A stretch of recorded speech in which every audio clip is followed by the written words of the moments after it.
Net achievers, my name is Talveer Singh और स्वागत है सभी का आज के सेशन में। हम अपना लीगल एस्पेक्ट का पोर्शन पढ़ रहे थे, उसका पोर्शन आज खत्म करेंगे। सबसे पहले हम जीएसटी के बारे में पढ़ेंगे। जो जीएसटी है वो क्या है, इसकी डेट्स वगैरह एक बार आप चेक कर लीजिएगा, ठीक है। वो इतनी इंपॉर्टेंट नहीं है, फिर भी 2017 में ये आया था। डेट्स वगैरह चेक कर लीजिए। बाकी जो इसके इंपॉर्टेंट कॉन्सेप्ट्स हैं एग्जाम के पॉइंट ऑफ व्यू से, वो मैं अभी आप लोगों को एक्सप्लेन करता हूँ। तो जो जीएसटी है वो गुड्स एंड सर्विसेज टैक्स है। तो बहुत सारे इंडायरेक्ट टैक्सेस थे, उन सभी को सबस्यूम किया था इसने, मतलब उनको इसके अंदर मर्ज कर लिया गया था। So it is a comprehensive multi stage destination based tax that is levied on the every value addition. तो पहली बात तो ये डेस्टिनेशन टैक्स है, दूसरा बहुत कॉम्प्रिहेंसिव है, और तीसरा मल्टी स्टेज है, ठीक है। अलग अलग इसकी स्टेजेस हैं। सो it is replace many indirect taxes previously levied by the central and state government. तो इसके अंदर जो पहले सेंट्रल गवर्नमेंट के द्वारा अलग अलग तरीके के जो टैक्सेस लगाए जाते थे ना, वो सारे टैक्सेस को क्या कर दिया गया है, खत्म कर दिया गया। की फीचर, सबसे पहला फीचर है destination at the point of consumption. Destination मतलब जहां पर कंजम्पशन हो रही है वहां पर क्या किया जाएगा, टैक्स कलेक्ट किया जाएगा। दूसरा dual GST, central and state are levied on intrastate supply where integrated is levied on interstate. तो अगर इंट्रास्टेट है मतलब सेम स्टेट के अंदर हो रही है ट्रांजैक्शन, तो वहां पर सीजीएसटी और एसजीएसटी दोनों लगेंगे। लेकिन अगर इंटरस्टेट सप्लाई हो रही है, मतलब एक स्टेट से दूसरे स्टेट में सप्लाई हो रही है, तो वहां पर आईजीएसटी लगता है। ये सीजीएसटी क्या है, आईजीएसटी क्या है, ये मैं आगे पढ़ाऊंगा, सिर्फ यहां पर समझना है। दूसरा मल्टी स्टेज टैक्सेशन, मतलब tax is applied at every stage of production and distribution with credits for input paid at the previous stage. तो मल्टी स्टेज टैक्स है, मतलब टैक्स है वो हर स्टेज जहां पर भी प्रोडक्शन और डिस्ट्रीब्यूशन हो रही है वहां पर होता है, with credits for input tax paid at the previous stage, ठीक है। जिसके अंदर जो क्रेडिट्स होते हैं उसका आपको मतलब इनपुट भी मिल जाता है, मतलब आप उसको क्या कर सकते हो, क्लेम भी कर सकते हो। अब इसके ये यहां से हर बार सवाल पूछा जाता है कंपोनेंट्स। तो टोटल इसके 4 कंपोनेंट्स हैं। सबसे पहला है CGS, central goods and services tax, जो सेंट्रल यूनियन गवर्नमेंट, दूसरा स्टेट है, और तीसरा आईजीएसटी है। देखो अगर एक ही स्टेट के अंदर है तो यहां पर टैक्स कलेक्ट होगा, लेकिन अगर इंटर स्टेट की बात हो रही है तो वहां पर आईजीएसटी होगी, और UT union territory goods and services tax. अब यही वो एक टॉपिक है जहां से आप लोगों को सवाल पूछे जाने के चांसेस हैं। तो यही वाला टॉपिक मैं भी आप लोगों को एक्सप्लेन करता हूं। सबसे पहला आता है सीजीएसटी, सेंट्रल गवर्नमेंट, नाम से पता चलता है लेविंग अथॉरिटी, मतलब सेंट्रल गवर्नमेंट के द्वारा। और ये कहां पर लगाया जाता है, intra state supply of goods and services, ठीक है। इंट्रा स्टेट मतलब सेम स्टेट के अंदर जो सप्लाई हो रही है उसके लिए revenue sharing. The revenue collected under CGST is retained by the central government. तो इसमें जो भी रेवेन्यू कलेक्ट किया जाता है सेंट्रल गवर्नमेंट के द्वारा, उसको किसके द्वारा रिटेन किया जाता है, सेंट्रल गवर्नमेंट में। Purpose to replace central tax, central excise duty और सर्विस टैक्स, ठीक है। तो जो स्टेट लेवल के सेंट्रल लेवल के जितने भी टैक्सेस थे उसको रिप्लेस करने के लिए इसको यूज किया जाता है। दूसरा आ जाता है SGST, that is state government and service tax. अब इसका मतलब क्या होगा, ये स्टेट गवर्नमेंट के द्वारा लगाया जाता है, सेम वही इंट्रा स्टेट सप्लाईज पे लगाया जाता है। और the revenue collected under SCGST is retained by the respective state government. तो सेंट्रल वाला सेंटर के पास, स्टेट वाला स्टेट के पास, और दोनों ही इंट्रा स्टेट ट्रांजैक्शन के लिए यूज हो रहे हैं। और ये स्टेट के जो टैक्सेस होते हैं, जैसे वैट होता था, सेल्स टैक्स होता था, लग्जरी टैक्स होता था, उसको रिप्लेस किया गया है इस पर्टिकुलर टैक्स के द्वारा। तीसरे नंबर पे आता है हमारे पास आईजीएसटी, इंटीग्रेटेड। तो ये इंटीग्रेटेड है वो स्टेट सेंट्रल गवर्नमेंट आता है, ये वहां पर होता है जहां पर इंटर स्टेट सप्लाई होती है गुड्स और सर्विसेज की। कौन सी, जहां पर इंटर स्टेट सप्लाई होती है। Inter state supply of goods and services क्या हो रही है, inter state supply of goods and services, मतलब दो अलग अलग स्टेट्स के बीच में ट्रांजैक्शन हो रही है। तो पहली बात तो इंटीग्रेटेड है, तो ये सेंट्रल गवर्नमेंट के द्वारा लेवल होता है, collected by central government and distributed between central and state government based on the destination of consumption. ये कलेक्ट किसके द्वारा किया जाता है, सेंट्रल गवर्नमेंट के द्वारा, लेकिन बाद में इसको सेंट्रल और स्टेट के बीच में डिस्ट्रीब्यूट कर दिया जाता है। So to ensure seamless flow of input tax credit between states, ताकि जो सारे स्टेट्स के बीच में जो टैक्स का डिस्ट्रीब्यूशन है वो सही तरीके से हो, यूनिटी के साथ हो, ठीक है। कोई ऐसा ना हो कि कोई स्टेट बोल दे कि हमें जो टैक्स हमारा कलेक्शन इतना था, हमें इतना मिला है, इस वजह से। तो ये इंटीग्रेटेड होता है। तीसरा चौथा आ जाता है UT CGST, UTGST, that is union territories without L expenditure. तो लेविड ऑन इंट्रा स्टेट, जो इंट्रा यूनियन मतलब इंट्रा यूनियन के लिए यूज होता है, सॉरी इंट्रा यूनियन मतलब सेम यूनियन के अंदर रेवेन्यू है, the revenue collected under UST is retained by the respective union to replace the union territories पे जो यूनिवर्स सिस्टम होता है, ठीक है। सेम जैसे स्टेट वाला होता है, सेम टू सेम वैसा ही है। मतलब यहां से एक सवाल आपको पूछे जाने के पूरे पूरे आसान है, तो इसको अच्छे से आप लोगों ने समझ लेना है, ठीक है। पीडीएफ से बाद में पढ़ लीजिएगा, वैसे बहुत ज्यादा सिंपल है। उसके बाद टैक्स स्ट्रक्चर है, तो कुछ चीजें हैं जो इसके अंदर एग्जाम्प्टेड आती हैं, लेकिन नॉर्मली हैं जो इसके रेट्स होते हैं वो 0%, 5%, 12%, 18% और 28%। एक बार यूट्यूब गूगल पे जाके आप जरूर से रेट्स को देख लीजिएगा कि कौन सी सर्विसेज पे कितना परसेंट रेट है, कौन सी सर्विसेज पे कितना परसेंट रेट है, ठीक है। एक बार रेट्स को जरूर से पढ़ लीजिएगा, क्योंकि हो सकता है रेट से भी एक आध सवाल पूछा जा सकता है। नहीं तो ये जो सीजीएसटी सेंट्रल ये जो है ना यूजीएसटी, इसी से सवाल है वो पूछे जाने के आसार होते हैं, वो ज्यादा होते हैं। देन आ जाता है कंप्लायंस। कंप्लायंस जो लीगल कंप्लायंस है, दैट इज रजिस्ट्रेशन।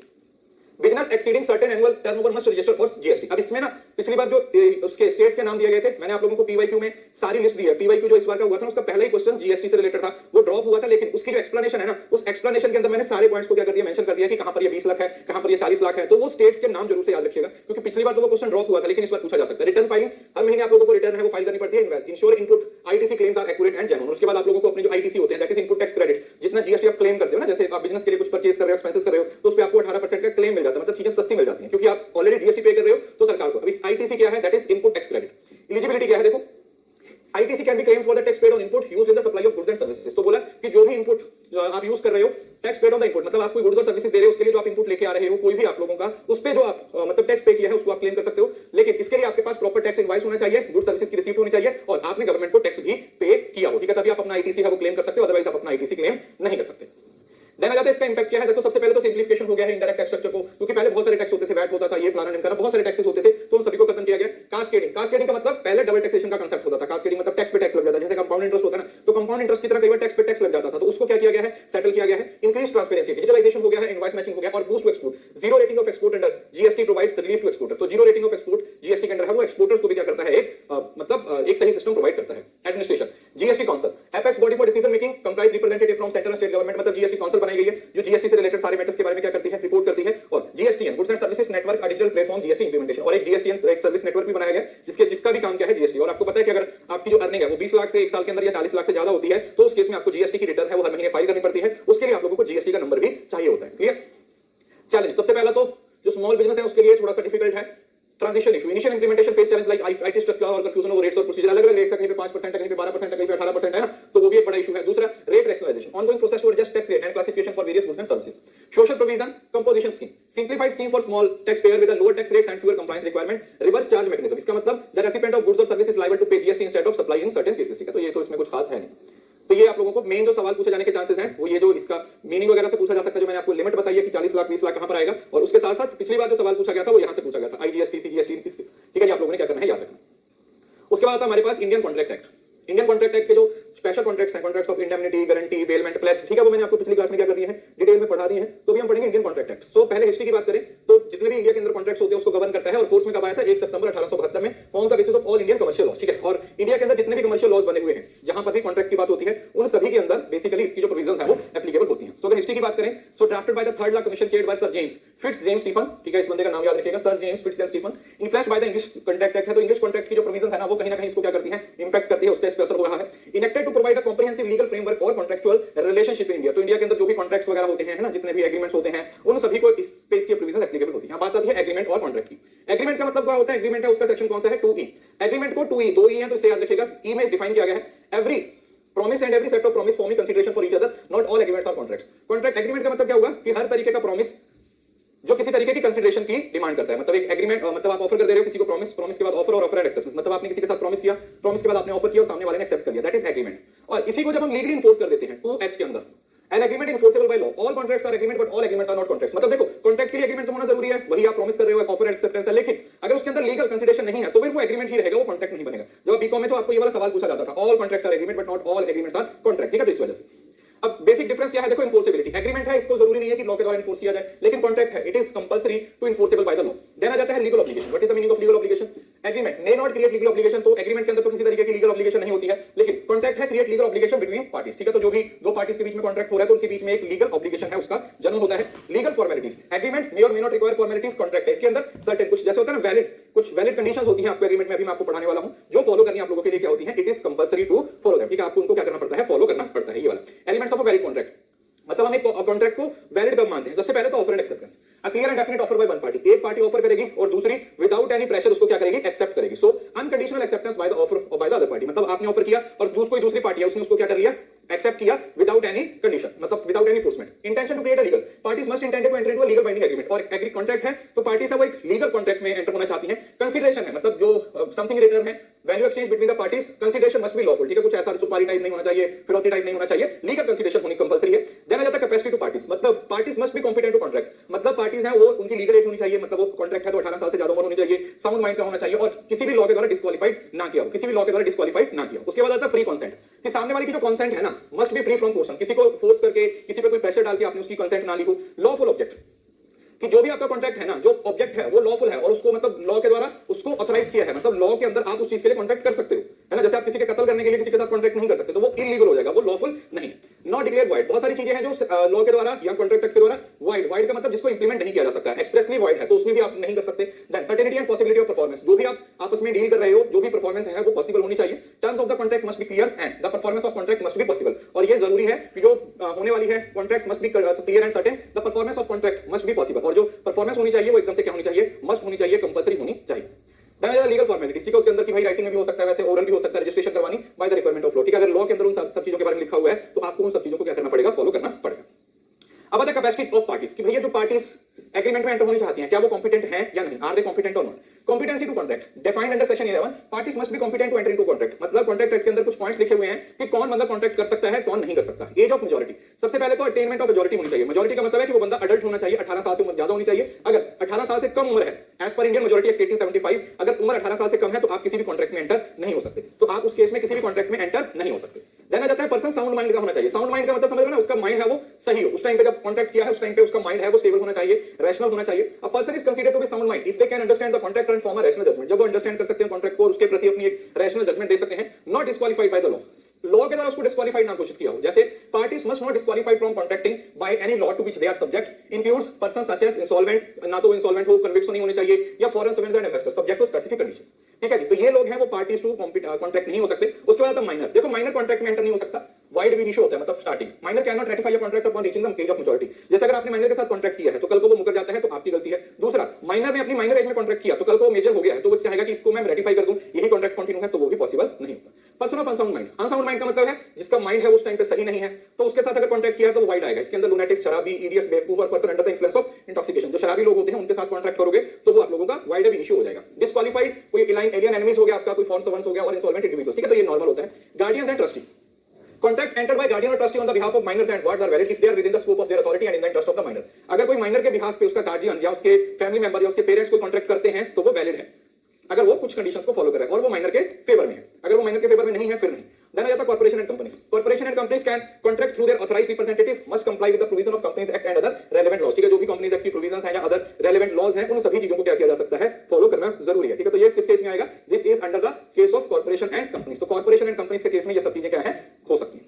उसके बाद आता है कंसेंट। कंसेंट का मतलब defined under section 14, consent is said to be free. बोला कि कंसेंट तब फ्री मानी जाती है जब कोर्सन का मतलब किसी के साथ जबरदस्ती, अनड्यू इन्फ्लुएंस, किसी को प्रेशर करके, फ्रॉड करके, मिसरिप्रेजेंटेशन या गलती से, अगर इन 5 चीजों से कंसेंट ली गई है तो वो वैलिड नहीं होगी। कंसेंट है वो फ्री होनी चाहिए। आप किसी बंदे को प्रेशराइज नहीं कर सकते हो किसी कॉन्ट्रैक्ट के अंदर एंटर होने के, आप किसी बंदे को प्रेशराइज नहीं कर सकते हो उसकी कंसेंट लेने पे, उसकी कनपट्टी पे बंदूक रख के आप उससे कोई काम नहीं करवा सकते, राइट।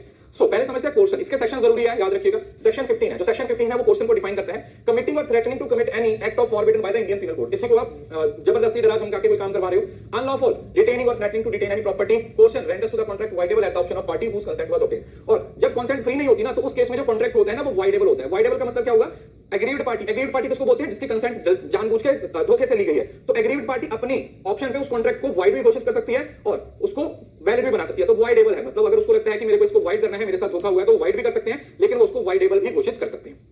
देन आ जाता है अनड्यू इन्फ्लुएंस। अनड्यू इन्फ्लुएंस ये सेक्शन अंदर क्या आता है, इसके अंदर होता है जब एक पार्टी दूसरी को डोमिनेट करती है अपनी पोजीशन की वजह से, जैसे सास बहू हो गया या फादर पेरेंट्स हो गया या फिर एम्प्लॉयर और एम्प्लॉय का रिलेशन होता है वो चीज। तो इसके अंदर अथॉरिटी है वो रियल होनी चाहिए, फिडेंशियल रिलेशनशिप होना चाहिए और मेंटल डिस्ट्रेस है। इसके अंदर आप फिजिकली नहीं, किसी को मेंटली प्रेशर देके कुछ काम करवाने की कोशिश करते हो। So undue influence render the contract voidable at the option of influence party. ठीक है, सेम उसी के अंदर कॉन्ट्रैक्ट है वो वाइडेबल हो जाएगा। देन आ जा रहा है फ्रॉड। फ्रॉड है वो 17 में डिफाइन किया जा रहा है। इंटेंशनल मिसरिप्रेजेंटेशन और कंसीलमेंट ऑफ मटेरियल, आपने जानबूझकर कुछ मिसरिप्रेजेंटेशन किया, कंसीलमेंट किया दूसरी पार्टी को धोखा देने के लिए, तो इस केस में भी कॉन्ट्रैक्ट है वो वाइडेबल हो जाएगा। और under act committed with intent to deceive, false representation and active concealment, मतलब आपको पता है फिर भी आप वो काम कर रहे हो, आप गलत कर रहे हो, इंफॉर्मेशन गलत एक्सप्रेस कर रहे हो, तो उस केस में उसको क्या बोला जाएगा, that will be considered as fraud. उसको हम क्या घोषित कर देंगे, फ्रॉड होगा। देन आ जाता है मिसरिप्रेजेंटेशन, ये सेक्शन 18 के अंदर आता है। इनोसेंट और negligent misrepresentation of material fact, यहां पर इनोसेंट तरीके से, मतलब आपको मालूम ही नहीं था कि आप जो एक्सप्रेस कर रहे हो वो गलत है। ठीक है, मतलब आपने इंटेंशनली नहीं किया, लिखा हुआ ना इनोसेंट और negligent misrepresentation render the contract voidable, same वही हो गया। इसके अंदर क्या आ जाता है, positive assertion, breach of duty और causing a party to make a mistake. ठीक है, तो ये मिसरिप्रेजेंटेशन है जो कि इंटेंशनल, जैसे फ्रॉड है इंटेंशनल होता है, लेकिन जो मिसरिप्रेजेंटेशन होती है वो कभी भी इंटेंशनल नहीं होती, दैट इज नॉट इंटेंशनल। उसके बाद आता है मिस्टेक। मिस्टेक है वो 20, 21, 22 में डिफाइन है। फैक्ट ऑफ लॉ, इसके अंदर बाइलेटरल मिस्टेक हो सकती है और यूनिलेटरल मिस्टेक हो सकती है। बाइलेटरल का मतलब क्या हुआ, दोनों पार्टीज है वो अंडर द मिस्टेक है, वो रेंडर द कॉन्ट्रैक्ट वाइड। अगर दोनों पार्टीज हैं वो उन्होंने कोई मिस्टेक की है तो उस केस में कॉन्ट्रैक्ट वाइड हो जाएगा। यूनिलेटरल मतलब एक पार्टी से मिस्टेक हुई है, does not generally affect the validity unless the mistake is related to identity of parties or nature of the contract. तो अगर एक पार्टी से मिस्टेक हुआ है तो नॉर्मली उसका कॉन्ट्रैक्ट पे कोई असर नहीं होगा, लेकिन अगर उस मिस्टेक से जो पार्टनर्स की आइडेंटिटी है उससे, पार्टीज की आइडेंटिटी से या फिर कॉन्ट्रैक्ट के नेचर पे कोई असर पड़ रहा हो तब उसको हम वाइड घोषित कर सकते हैं। नॉर्मली कॉन्ट्रैक्ट उस केस में वाइड नहीं होता। ठीक है, अब अगर कंसेंट फ्री नहीं है, if the consent is not free, तो उसके क्या इफेक्ट हो सकते हैं। If consent is not free the contract is voidable at the option of parties whose consent was not free, लिखा हुआ ना, कॉन्ट्रैक्ट है वो वाइडेबल हो जाएगा किसकी पार्टी की, जिसकी कंसेंट फ्री नहीं ली गई है, उसके कहने पे। द एग्रीड पार्टी में ईदर रिसाइन द कॉन्ट्रैक्ट और रेजिस्ट ऑन द परफॉर्मेंस, अब वो या तो इसको कैंसिल कर सकते हैं, उससे बाहर आ सकते हैं, वाइड घोषित कर सकते हैं, या फिर वो सामने वाली पार्टी को इंसिस्ट कर सकते हैं क्या करने के लिए कि भैया तेरे को ये परफॉर्म करना पड़ेगा, now you have to perform it. क्या करेगा कि अब तो ये तेरे को परफॉर्म करना ही पड़ेगा, you need to perform it. Okay, so voidable contract contract form without free consent, जो जहां पर कंसेंट फ्री नहीं होती उस कॉन्ट्रैक्ट को वाइडेबल कॉन्ट्रैक्ट बोल देते हैं। The affected party can choose to enforce or void the contract. तो उस केस में जिस पार्टी के साथ धोखा हुआ है ना, जिस पार्टी का नुकसान हुआ है, उसके पास दो ऑप्शन रहती है, या तो वो उस कॉन्ट्रैक्ट को वाइड घोषित कर सकती है, या फिर वो क्या करती है, वो ये बोल देती है कि भैया हम इस कॉन्ट्रैक्ट की आपसे क्या चाहते हैं, हम चाहते हैं कि आप इस कॉन्ट्रैक्ट की क्या करो, आप इस कॉन्ट्रैक्ट की परफॉर्मेंस करो। ठीक है जी, तो ये हो गया। Then आ जाता है restoration of benefits. When a contract is resigned due to lack of free consent, the party is resigning the contract must restore any benefits received under the contract of the other party. इसका मतलब कि जहां पर suppose को मेरी consent free नहीं थी, मैंने कॉन्ट्रैक्ट किया, उससे मुझे कुछ फायदा हुआ, उसके बाद मैंने उस कॉन्ट्रैक्ट को क्या कर दिया, कैंसिल कर दिया, तो मुझे जो बेनिफिट्स हुए हैं वो भी वापस करने पड़ेंगे। मतलब कहीं ना कहीं दोनों पार्टीज को कहां पे आना पड़ेगा, एक न्यूट्रल पोजीशन पे आना पड़ेगा। कहां पे आना पड़ेगा, दोनों पार्टीज को एक न्यूट्रल पोजीशन पे आना पड़ेगा। ऐसा नहीं है कि आप वाइडेबल भी घोषित कर रहे हो, उसके बाद आप फायदा भी ले रहे हो, फायदा नहीं ले सकते। You can not get the advantage. आप किसी भी तरीके का फायदा तो बिल्कुल नहीं ले सकते, ठीक है, फायदा नहीं ले सकते इस वजह से। अब उसके बाद आता है टाइप्स ऑफ कॉन्ट्रैक्ट। फॉर्मेशन के बेसिस पे आता है express, terms are explicitly stated, can be written or oral. जहां पर आपने सब कुछ बोल के किया। इंप्लाइड का मतलब होता है फाउंड बाय कंडक्ट, जैसे नॉट एक्सप्लिसिटली, जैसे आप गाड़ी में जाते हो, बस में बैठते हो, तो वहां पर आपको पता है कि आपको पेमेंट करनी है, आपको टिकट लेनी है, तो वो इंप्लाइड कॉन्ट्रैक्ट्स होते हैं। एक होते हैं टैक्टिक। टैक्टिक कौन से होते हैं, टैक्टिक कौन से होते हैं, जहां पर विदाउट वर्ड्स होते हैं। जैसे एटीएम में पैसा डालते हो तो वो आपका एक एटीएम में कार्ड डाल के अपना पैसा निकालते हो, तो वो कौन सा कॉन्ट्रैक्ट होता है, that is tactic contract. Quasi contract क्या होते हैं, जो नॉर्मली कॉन्ट्रैक्ट, ये मैं टॉपिक में पढ़ाऊंगा। क्वाजी कॉन्ट्रैक्ट है जो नॉर्मली कॉन्ट्रैक्ट नहीं होते हैं, क्योंकि उसके अंदर कोई ये जो 7-8 पॉइंट हमने पढ़े थे एसेंशियल एलिमेंट्स, वो नहीं होते, लेकिन बाय लॉ है वो बन जाते हैं। वो कैसे बन जाते हैं वो मैं बताऊंगा। Unjust enrichment. अनजस्ट इनरिचमेंट का मतलब क्या हुआ कि किसी को कोई गलत फायदा ना मिले, किसी को एडवांटेज ना मिले। No real consent between the parties. जैसे आपके घर पे कोई रिश्तेदार आया, वो अपना सामान भूल गया, तो अब आपकी रिस्पांसिबिलिटी बनती है कि आप उसको सामान वापस करके आओ। तो आप क्वाजी कॉन्ट्रैक्ट के अंदर एक ऑब्लिगेशन में आ गए हो कि आपको वो सामान वापस करना पड़ेगा। ठीक है, वो करते हो या नहीं करते हो वो बात की बात है, लेकिन आप पे ये रिस्पांसिबिलिटी आ जाती है कि आपको वो सामान वापस करना चाहिए। ठीक है, देन आता है बेस्ड ऑन परफॉर्मेंस। ये तो मैंने सुबह भी पढ़ाया था आप लोगों को। एग्जीक्यूटर और एग्जीक्यूटरी। एग्जीक्यूटर जो एग्जीक्यूट हो चुका है, दोनों पार्टीज ने अपनी अपनी रिस्पांसिबिलिटी पूरी कर दी है। ए पार्टी की जो रिस्पांसिबिलिटी थी उसने पूरी कर दी, बी पार्टीज की जो रिस्पांसिबिलिटी थी उसने पूरी कर दी। तो जब रिस्पांसिबिलिटी हो गई, और executory terms of the contractor yet to be fulfilled by one party. या तो एक पार्टी का काम पेंडिंग है, मतलब एक ने पूरा कर दिया, या फिर दोनों ही पार्टीज के द्वारा भी पेमेंट नहीं हुआ, या जो भी ऑब्लिगेशन उनकी रहती है वो कंप्लीट नहीं हुआ है। तो terms of the contract are yet to be fulfilled by one of both parties. एक या दोनों पार्टीज के द्वारा भी वो काम हुआ नहीं। ठीक है जी। देन आ जाता है unilateral contract. Unilateral simple, one party has to perform the obligation when the other party perform as specific act. जब एक पार्टी से रह गया है और दूसरा, both party exchange mutual promise to perform certain act in the future. ठीक है, ये बायलैटरल और ये यूनिलैटरल हो गया। उसके बाद आता है वैलिड, वाइड और वाइडेबल कॉन्ट्रैक्ट। वैलिड का मतलब है जो सारी लीगल रिक्वायरमेंट को पूरा कर रहा है। ठीक है, वो फ्री कंसेंट होनी चाहिए, कैपेसिटी टू पार्टीज, वो सारे जो हमने 10 पॉइंट्स पढ़े हैं वो होने चाहिए। वाइड का मतलब है जिसके अंदर लीगल इफेक्ट नहीं है और उसको लॉ के द्वारा एनफोर्स नहीं किया जा सकता, treated as it is never existed, तो इसको वाइड ऑफ इनिशियो बोल देते हैं। शुरुआत से ही जो वाइड है, जो क्या है, जो शुरुआत से ही क्या है बेटा, वाइड है। देन आ जाता है वाइडेबल। ये मैंने आपको बता दिया, जहां पर एक पार्टी की कंसेंट फ्री नहीं होती by one party due to the lack of free consent, enforceable until the aggrieved party opt to wide। अब उस पे डिपेंड करता है, वो कॉन्ट्रैक्ट को वाइडेबल भी घोषित कर सकती है और वो पूरा करवा सकती है। इलीगल कॉन्ट्रैक्ट ऐसा कुछ कॉन्ट्रैक्ट देखो जहां पर इलीगल वर्ड आ गया और साथ में कॉन्ट्रैक्ट, दोनों एक साथ नहीं आ सकते। क्यों? क्योंकि कॉन्ट्रैक्ट का मतलब कुछ लीगल, तो इलीगल कॉन्ट्रैक्ट ऐसा कोई कॉन्ट्रैक्ट ही नहीं होता। मतलब ऐसा समझ लीजिए जहां पर इलीगल एक्टिविटीज होती हैं और उसको वाइड ऑफ इनिशियो होता है, जो शुरुआत से ही क्या होता है, not enforceable bye the law होता है। अनफोर्सेबल contract cannot be enforced due to some technical defect or non-compliance with legal। जैसे contract are in writing when required, are in not in writing when, मतलब unenforceable, जो किसी भी XYZ reason की वजह से enforce नहीं किया जा सकता, जिसके अंदर कोई technical defect आ गया, या फिर आपने कोई जो legal formalities थी वो लॉ चाहता था कि ये कॉन्ट्रैक्ट रिटन में होना चाहिए था, लेकिन वो कॉन्ट्रैक्ट ओरल था, तो अब आप ओरल कॉन्ट्रैक्ट के अंदर वो लीगल फॉर्मेलिटीज को अप्लाई नहीं कर सकते। बेस्ड ऑन ऑब्लिगेशन, ये मैंने आपको पढ़ा दिया है। यूनिलैटरल का मतलब क्या हुआ, one parties make a promise in exchange of act with other, obligation exist only one sided, एक साइड की ऑब्लिगेशन होती है। बायलैटरल का मतलब obligation exist on the both party. उसके बाद आता है कुछ नेचर, जैसे contract of sale, goods property, मतलब गुड्स कौन सी होती हैं, ये हमेशा मूवेबल प्रॉपर्टी होनी चाहिए। हमने सेल ऑफ जो कॉन्ट्रैक्ट ऑफ सेल में पढ़ा था, उसके अंदर भी पढ़ाया था कि ये जो गुड्स होनी चाहिए वो हमेशा कैसी होनी चाहिए, गुड्स शुड बी मूवेबल, जो गुड्स होनी चाहिए वो हमेशा मूवेबल प्रॉपर्टी होनी चाहिए। कॉन्ट्रैक्ट ऑफ सर्विस, जिसके अंदर आप सर्विसेज को एक्सचेंज करते हो। ड्यूरेशन के बेसिस पे फिक्स टर्म हो सकता है, जो स्पेसिफिक पीरियड के लिए होता है, इंडेफिनिट है, किसी के द्वारा टर्मिनेट किया जा सकता है। स्पेशल टाइप के कॉन्ट्रैक्ट होते हैं, जैसे कॉन्टिजेंट, डिपेंड अपॉन हैपनिंग और non happening of future certain event, तो ये तो गुड्स की तरह ही है। कॉन्टिजेंस का मतलब क्या हुआ कि अगर ये चीज होती है फ्यूचर में तो कॉन्ट्रैक्ट को हम इन्फोर्स कर सकते हैं, और अगर नहीं होती है तो इन्फोर्स नहीं कर सकते। दूसरा वेगरिंग, बेस्ड ऑन द बेट और gambling, the outcome depends upon the occurrence of uncertain event है, तो ये किस पे, या तो बेट और जो गैम्बलिंग होता है उसके लिए वेजरिंग होते हैं। और गवर्नमेंट कॉन्ट्रैक्ट्स है entered into by the government और agency subject to specified rules and regulations. तो हो सकता है आप लोगों को इसके टाइप्स से एक सवाल पूछा जाए। ठीक है, इसके टाइप से आप लोगों को एक सवाल पूछा जा सकता है। उसके बाद आता है कि जो कॉन्ट्रैक्ट है उसको हम डिस्चार्ज कैसे कर सकते हैं, how we can discharge the contract. Contract को डिस्चार्ज करना मतलब एक तरीके से कंप्लीट करना by performance, both parties fulfil their contractual obligation. मेरी जो रिस्पांसिबिलिटी थी वो मैंने पूरी कर दी, दूसरी पार्टी की जो रिस्पांसिबिलिटी थी उसने पूरी कर दी। तो जब रिस्पांसिबिलिटीज पूरी हो गई हैं तो परफॉर्मेंस हो गई है। दूसरा एग्रीमेंट बाय कंसेंट, यहां पर क्या होता है, म्यूचुअल एग्रीमेंट, उन्होंने एग्रीमेंट कर लिया कॉन्ट्रैक्ट को खत्म करने का। नोवेशन, पुराने की जगह पर नया लेके आ गए। रिसेशन, कॉन्ट्रैक्ट को कैंसिल कर दिया। अल्टरेशन, टर्म्स को चेंज कर दिया। और remission, acceptance of a lesser payment.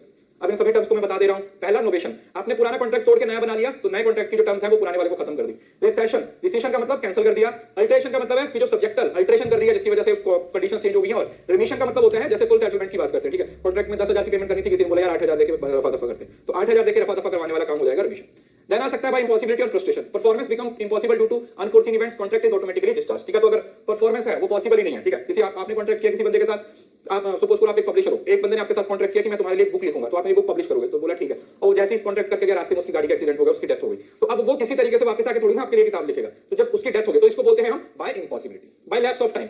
अगर कॉन्ट्रैक्ट है not perform within stipulated time, stipulated time का मतलब एक पर्टिकुलर टाइम फ्रेम होता है, उस टाइम के दौरान अगर कॉन्ट्रैक्ट को कंप्लीट नहीं किया जाता है तो खत्म हो जाता है ऑपरेशन। बाय बैंक्रप्सी, डेथ और merger of rights, by breach, one party fail to perform the obligation, एक पार्टी ने कॉन्ट्रैक्ट को क्या कर दिया, ब्रीच कर दिया। ब्रीच ऑफ कॉन्ट्रैक्ट मतलब मैं जो करना चाहता था, मतलब मेरी जो रिस्पांसिबिलिटी थी वो मैंने पूरी नहीं की। ब्रीच का मतलब एक तरीके से तोड़ देना।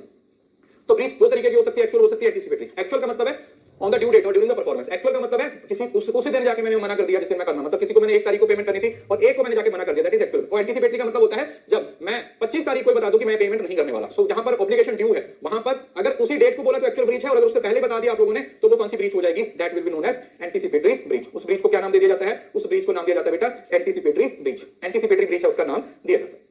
अब आता है रेमेडीज अगेंस्ट ब्रीच। ब्रीच अगर करती है एक पार्टी तो क्या होगा, देखो सबसे पहले तो डैमेजेस, कंपनसेशन फॉर लॉस और इंजरी सम, इसकी वजह से अगर किसी पार्टी को कोई नुकसान हुआ है तो वो सारा कंपनसेशन को क्लेम कर सकती है। और दूसरा इंजरी होती है तो उसके लिए भी होता है। Then compensatory damage, consequential damage, nominal damage, liquidated damage और प्यूनिटिव डैमेज। अब इनका मीनिंग समझ लीजिए। सबसे पहला था कंपनसेटरी। कंपनसेटरी का मतलब जो भी आपको डायरेक्ट लॉस और कॉस्ट हुई है वो वाला, और कॉन्सिक्वेंशियल होता है जो इनडायरेक्ट होते हैं, फोर्सिएबल लॉसेस होते हैं, जो डायरेक्ट नजर नहीं आते, इनडायरेक्ट होते हैं। तीसरा है nominal, small amount avoided when there is no substantial loss. Nominal का मतलब थोड़ा बहुत जो हो गया उसकी वजह से। Liquidated pre agreed amount specified in the contract. Liquidated का मतलब है कि जब कॉन्ट्रैक्ट के अंदर पहले लिख दिया था कि कल को अगर ब्रीच होता है कॉन्ट्रैक्ट का तो उस टाइम पे इतनी पेमेंट है वो करनी कंपल्सरी होगी। और देन आ जाता है punitive, awarded to punish the wrong doer, rare in the contract. बहुत कम होता है। प्यूनिटिव का मतलब क्या होता है कि पुनिशमेंट देने के लिए, समझ रहे हो ना, awarded to punish the wrong doer, awarded to punish the wrongdoer, rare in the contract law। तो ये contract law के अंदर क्या होता है, बहुत rare होता है, it is very rare, ठीक है, ये क्या होता है, बहुत rare होता है। so it is punitive damages awarded to punish the wrongdoer, rare in the contract law।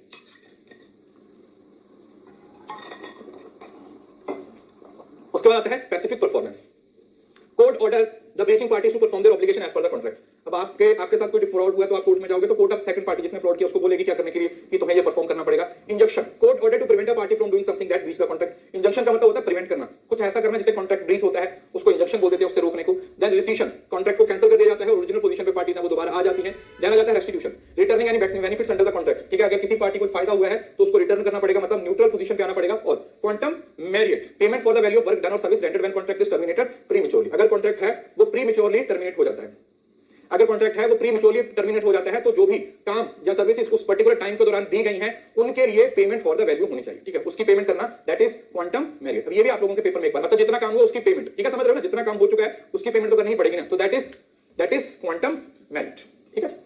Then last में आ जाता है हमारे पास क्वाजी कॉन्ट्रैक्ट, बताया था ना, क्वाजी कॉन्ट्रैक्ट है वो कोई ट्रू कॉन्ट्रैक्ट नहीं होता, imposed by the law to prevent unjust enrichment. किसी को अनजस्ट एनरिचमेंट मिल रहा है उसकी वजह से, based on the principle of equity, justice and good conscience. तो इसका जो रूल होता है, इसकी जो फाउंडेशन होती है वो क्या होती है, इक्विटी, जस्टिस और गुड कंसाइंस और enforce obligation as there was a contract. और इस केस के अंदर ऑब्लिगेशन इस तरीके से क्रिएट कर दी जाती है कि जो पार्टीज होती हैं वो ऐसे एक्ट करती हैं जैसे वो एक्चुअली उस कॉन्ट्रैक्ट का पार्ट है, ठीक है, इस तरीके से एक्ट करती हैं कि वो एक्चुअली उस कॉन्ट्रैक्ट का क्या है, they are the part of contract.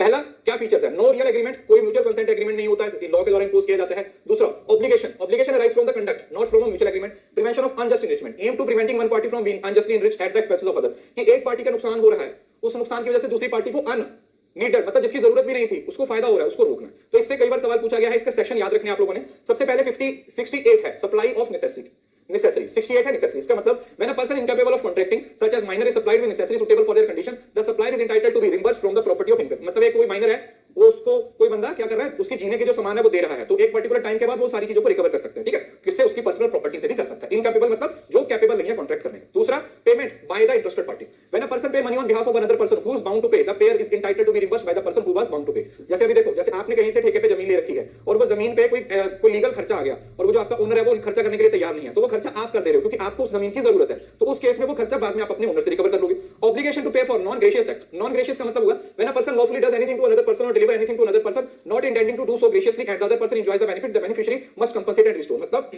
देखो ग्रेशियस का मतलब हुआ जब आप विदाउट एनी एक्सपेक्टेशन, बिना पैसे के, लेकिन नॉन ग्रेशियस का मतलब है कि आप आप उस चीज के लिए पेमेंट ले सकते हो। तो वो चीज मतलब आप किसी के लिए कुछ कर रहे हो और सामने वाले को लग रहा है कि ये तो ऐसे ही किया जा रहा है, लेकिन फिर एक पर्टिकुलर टाइम के बाद वो नॉन ग्रेशियस एक्ट होना चाहिए, तो आप उसके लिए कंपनसेशन ले सकते हो, आप उसके लिए पैसा ले सकते हो। देन फाइंडर ऑफ गुड्स, अगर किसी को कुछ गिरा हुआ सामान मिल जाए तो उसके लिए कंपलसरी है कि वो बंदे को ढूंढ के, वो बेली बन जाएगा ना, तो बेली को बेलर का सामान है वो लौटाना पड़ेगा। और then mistake or coercion, a person whom money has been paid or anything delivered by mistake or under coercion must be repaid. ठीक है, जैसे कई बार आप होता है ना, दुकानदार आपको ज्यादा पैसा वापस कर दे रहा है या आप दुकानदार को ज्यादा पैसा वापस कर दे रहे हो, तो उस केस में तुम दोनों ही एक क्वाजी कॉन्ट्रैक्ट का हिस्सा बन जाते हो, जिसके तहत आप लोगों को वो जो एडवांटेज लिया गया है वो रिटर्न करना पड़ता है। लीगल इन्फोर्सेबिलिटी तो वही है, obligation are enforceable by law, affected party can sue for recovery under provision of the Indian or equitable remedy. So court impose quasi contract obligation to ensure fairness and prevent unjustice enrichment. ठीक है, तो ये आप लोगों का पूरा contract act है। तो हमने लीगल एस्पेक्ट के सारे पॉइंट्स को एक सिंगल पॉइंट को डिटेल में डिस्कस कर लिया। ठीक है, आगे की क्लास में मिलते हैं।